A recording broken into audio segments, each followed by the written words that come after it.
El bloque cultural. En No Hay Derecho. Estamos de vuelta aquí en No Hay Derecho, estamos en nuestra hora cultural y el día de hoy vamos a hablar, y se lo decía mi invitado antes de salir al aire, de, digamos, lo que somos como peruanos, lo que a veces aparentamos ser, lo que no queremos decir que somos, porque nuestra sociedad a veces tiene ciertos parámetros y restricciones que nos limitan a ejercer nuestra propia libertad. Y tal vez este sea como un escape a eso, porque la ironía, la sátira, lo no políticamente correcto es el sentido común de Javier Ponce Gambiracio, que ha escrito que es su 9º libro, cosa que la verdad me hace a mí sentirme optimista y que es posible tener autores que producen además tanto y lo hacen con tanto éxito. Lo tenemos levantado hacia el Señor.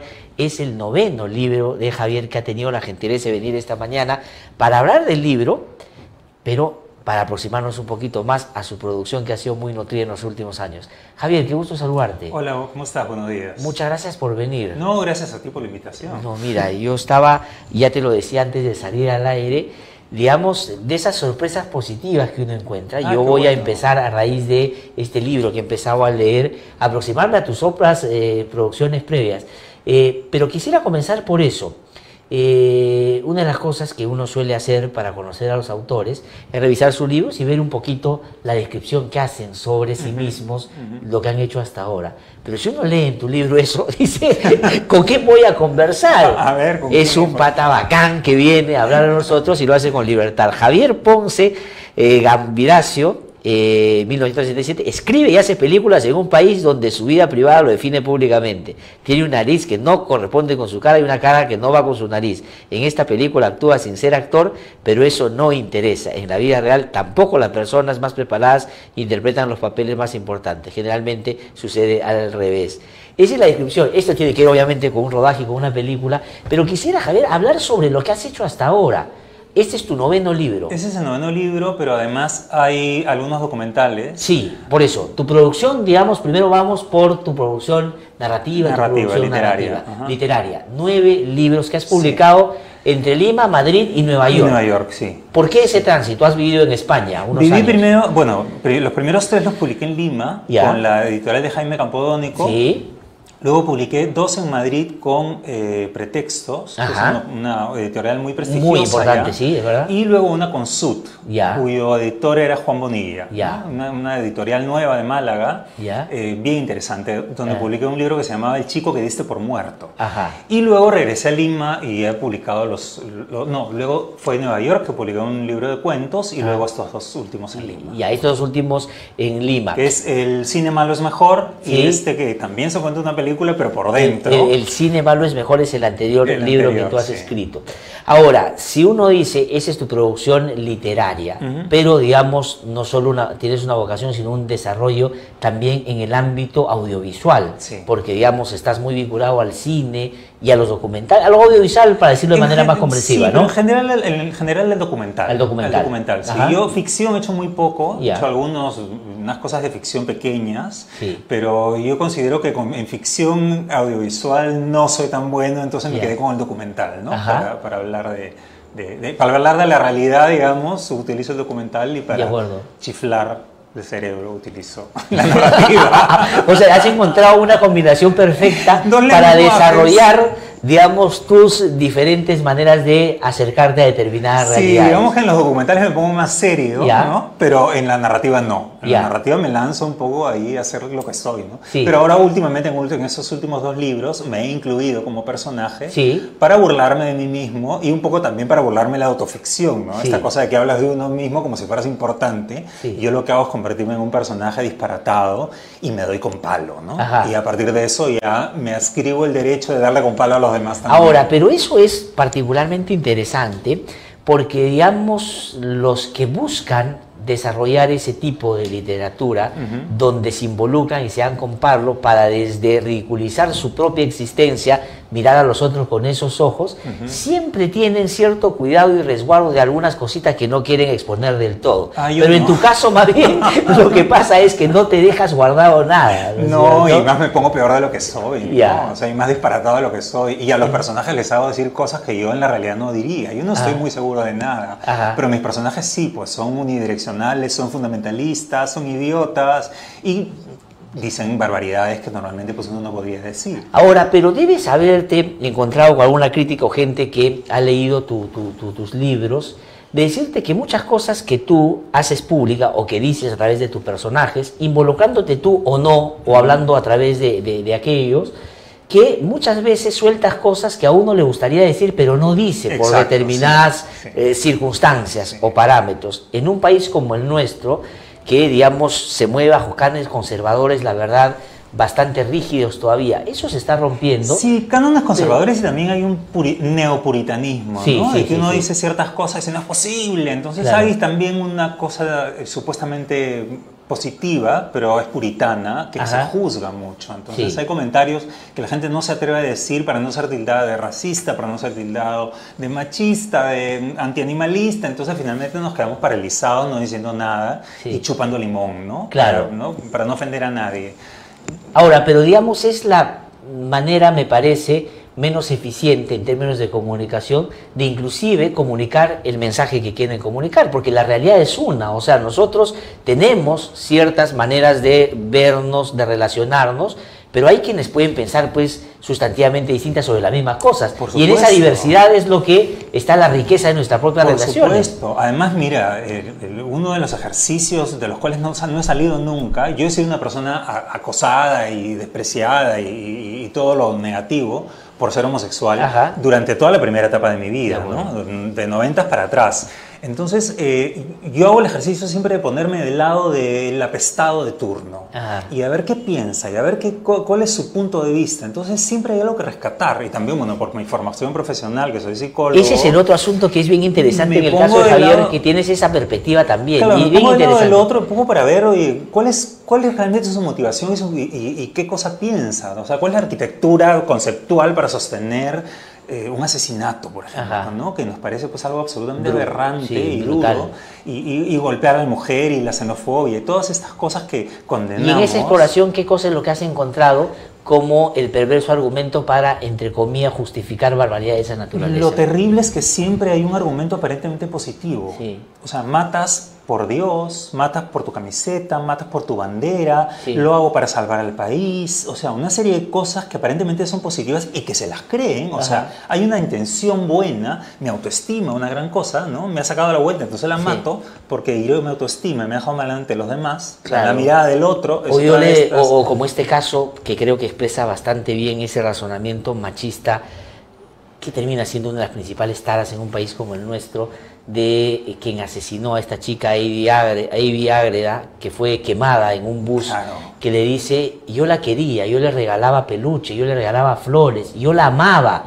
Pero ella no me correspondía y le dije que no podía ser para otro. Y los que matan a Walter Oyarse y lo tiran inflamados por la emoción de que pertenecen a un equipo contrario, igual, ¿no? Y los que van y matan por la bandera, o sea, hay una serie de estupideces que se cometen. O los que matan, digamos, o cometen crímenes de odio con, digamos, determinadas minorías por buscar ejercer en un sistema democrático sus libertades. Sí, todas las generalizaciones a mí me parecen bárbaras. Sí, pues. Toda la generalización. ¿Pero crees que eso ha cambiado? O sea, porque tú comenzabas hace un rato decir que el lugar donde te ubicas no puede dejar de tener en cuenta lo que a ti te ha pasado también como persona por haber públicamente querido mostrar que eres como eres. Sí, algunas cosas han cambiado y han mejorado gracias, por ejemplo, a las redes sociales que se han hecho visibles ciertas cosas y que ha hecho también que la gente se contenga en ciertas homofobias o etcétera cosas, pero también han solidificado una serie de odios, ¿no? Pues. Y han convertido en nuevos diablos a ciertos personajes, entonces... Sí, pues, hay un avance en ciertas cosas, pero hay un retroceso en otros. Ahora, todo fundamentalismo, todo extremismo es pues pernicioso, ¿no es cierto? Sí, absolutamente. Por eso es que la perspectiva en cualquier relación y eso es la modernidad, ese es el liberalismo, son los derechos, es un asunto de derechos. Por supuesto. Nadie te pide una concesión, nadie dice, sé tolerante. ¿Cómo que tolerante? No. Es su derecho. O sea, pero lo que pasa es que también si nadie dice las cosas, si todo el mundo se queda en un status quo, seguimos en el árbol. Es verdad. O sea, bajamos del árbol porque nos sentíamos incómodos ahí. Ajá. Ese fue el primer invento de la incomodidad. El segundo gran invento de la incomodidad es el lubricante. Sí. Y eso es, para quienes lean los libros de Javier, un humor y una sátira de esa naturaleza. Para entrar a hablar de esta obra, que seguramente nos va a sugerir y relacionar a las anteriores, lo tenemos levantado al Señor. Ya la sola afirmación que, digamos, efectivamente es una afirmación porque está en el marco de la religiosidad y del catolicismo, porque se dice cuando uno va a la misa. Esto tiene que ver con una... En la misa se dice respecto al corazón. Exactamente. Sí. Y aquí digamos, esto tiene que ver con otro tipo de levantamientos, ¿no es cierto? Pero a lo que quería ir con esto es que, y esa es una cosa que tú, me parece, logras con mucha naturalidad, es efectivamente no tener espacio alguno que no pueda estar sometido al humor y a la sátira, ¿no es cierto? Y tocas algunos íconos, digamos, en un marco conservador que otros preferirían ni siquiera mencionar. Claro. Por ejemplo, aquí, evidentemente, tú tienes a la Virgen, que es un travesti. Claro. O a Dios, o a Jesús, que es un ateo. Sí, eso, y gay, ¿no es cierto? Eso... ¿Qué cosa te ha, ya de cara al libro mismo, ¿no es cierto?, te sugiere como elemento inicial para contar esta historia? Porque es la historia de una película. Es la historia de un rodaje. De un rodaje de una película por dentro, ¿no? Es un poco como desnudar cuál es la mentira que nos tragamos cuando vemos una película y le creemos a los actores. Claro. ¿Qué cosa ha habido atrás? ¿No? Y eso es un poco el libro de desnudar esa farsa, ese montaje, pero también desnudar los siguientes montajes políticos, ¿no? Sin duda. ¿Cuál es el discurso de la izquierda asentado en qué mentiras está? ¿Cuál es el discurso de la derecha asentado en qué mentiras está? Y el discurso religioso y todos los discursos. Ahí un poco como que se tira abajo todo. No, eso me parece, ¿no? Porque además el superar el primer momento de, por decirlo de alguna manera, la desvergüenza, ¿no es cierto?, en la narrativa, ya te permite después meterte con todos. Sí, claro. Y, digamos, poner al nivel de aquello que no quieren mostrar el resto, porque las apariencias te llevan a que todos son, pues, en procura del bien común y todos están preocupados, pues,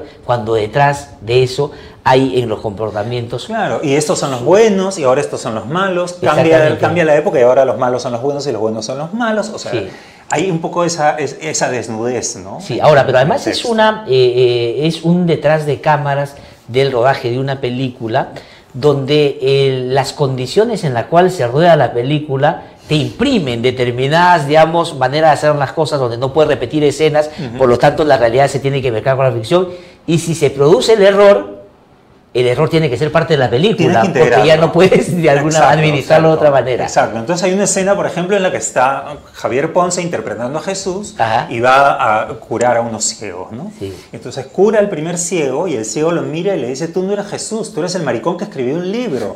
Y el otro le dice, no, han sido 9. Y entonces, claro, ahí tú dices, ¿qué está pasando acá? ¿Es una novela? ¿Qué cosa está ocurriendo? Y la gente de pronto que está alrededor descubre a través de la mirada del ciego que efectivamente es el maricón que escribió el libro, y entonces lo apanan y lo quieren violar, y de ahí viene la policía e interviene, ¿no? Pero se mezclan todos los niveles, incluso en algún momento dicen, oye, mira para arriba, y ¿qué cosa hay? Hay lectores, ¿no? Entonces también hay una conciencia de estar dentro de un libro, no solamente dentro de una... No, eso me parece... Son varios metalenguajes, ¿no? Exactamente, pero además que se entremezclan sin forzarse, digamos, pese a que en el camino van saliendo las advertencias, no es que explícitamente, pero te dan los niveles, ¿no es cierto? Pero eso es interesante también, porque en un momento, claro, sigue viendo y tú dices que ya están en el rodaje, esto es ya la película, oye, pero aquí están hablando de un cuestionamiento al comportamiento de otros, pero no se ha relacionado a los personajes, en fin, y eso le da mucha fluidez también. Se mezclan los tiempos, porque además son los últimos días de Cristo filmados en Cusco. Exactamente. O sea, ya ahí te tiras abajo todo,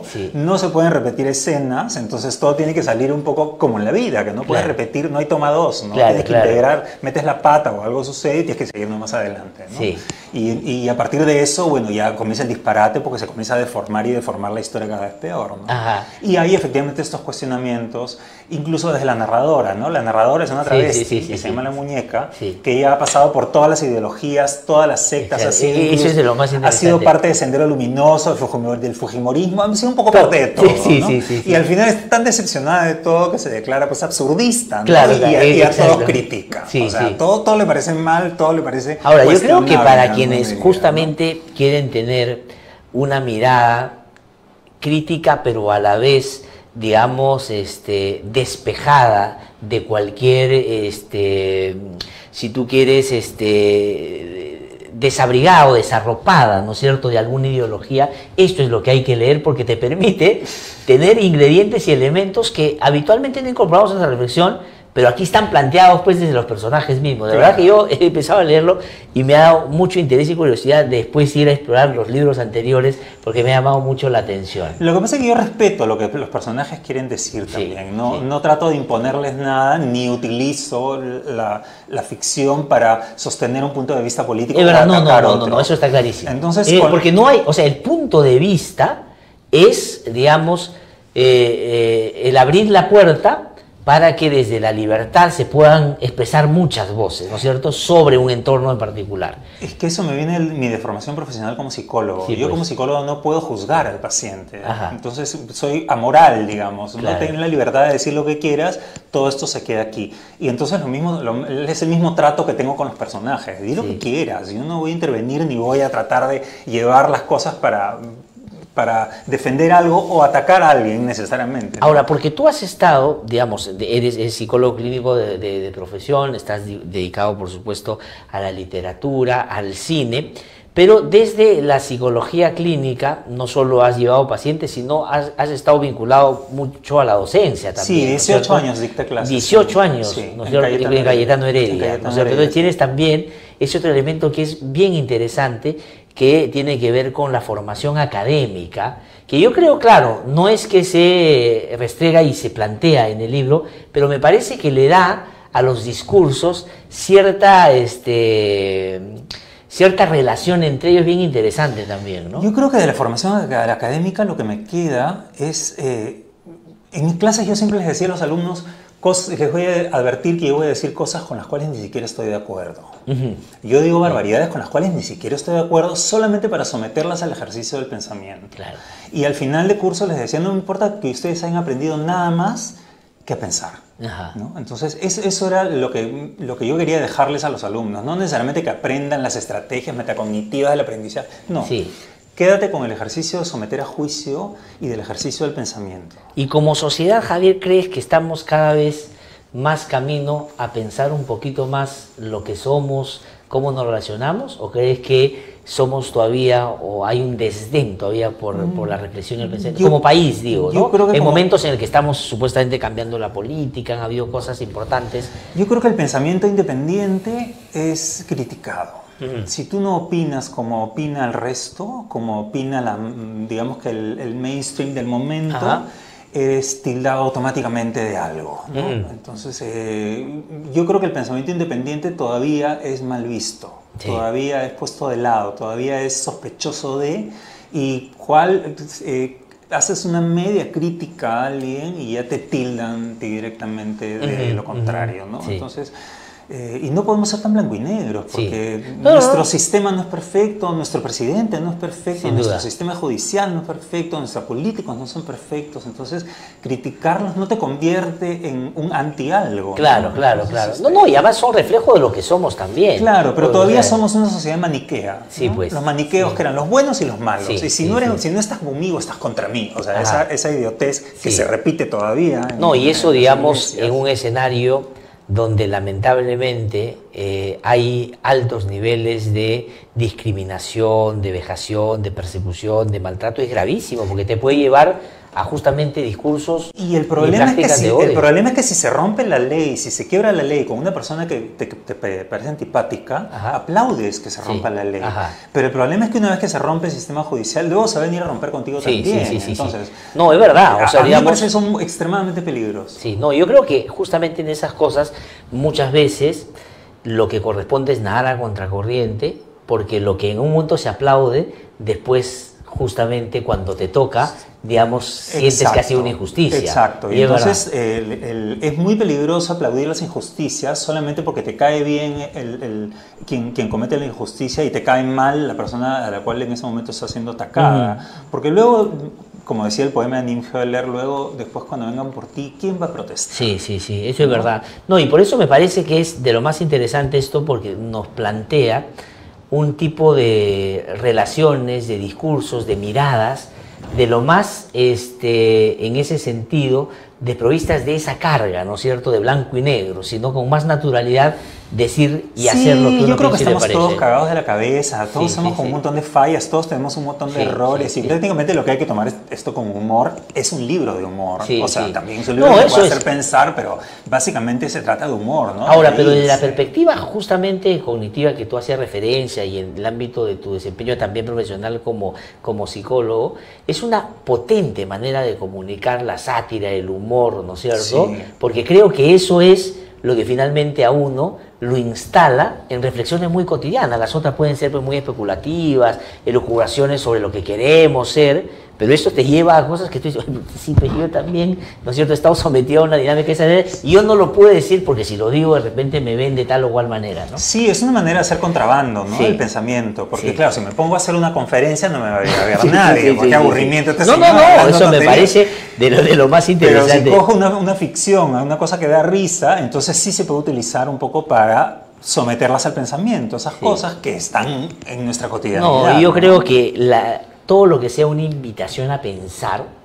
es, digamos, saludable. Exacto. Y si se hace, digamos, desde la ironía, la sátira, me parece que le incorpora un ingrediente además que me parece comunicativamente mucho más eficiente todavía, ¿no? Pues Javier, muchísimas gracias por venir. No, gracias. Vamos a recomendar entonces, está en todas las librerías. Está en todas las librerías. Entonces lo tenemos levantado hacia el señor Javier Ponce Gambiracio, que ha venido a conversar con nosotros. Yo la verdad me he quedado muy entretenido con la lectura y animado a buscar los libros anteriores para seguir leyendo una vez que termine. Y a ver que descubramos qué es lo que tenemos levantado hacia el Señor. Esa es la tarea para quienes, por supuesto, compren el libro, que hay que hacerlo, lo recomiendo, por supuesto, con interés. Muchísimas gracias. No, gracias a ti, que te vaya de lo mejor. Muchísimas gracias. Vamos a ir a una pausa, regreso un instante. Estamos aquí en No hay Derecho, no se mueva. Ya regresamos. En No hay Derecho.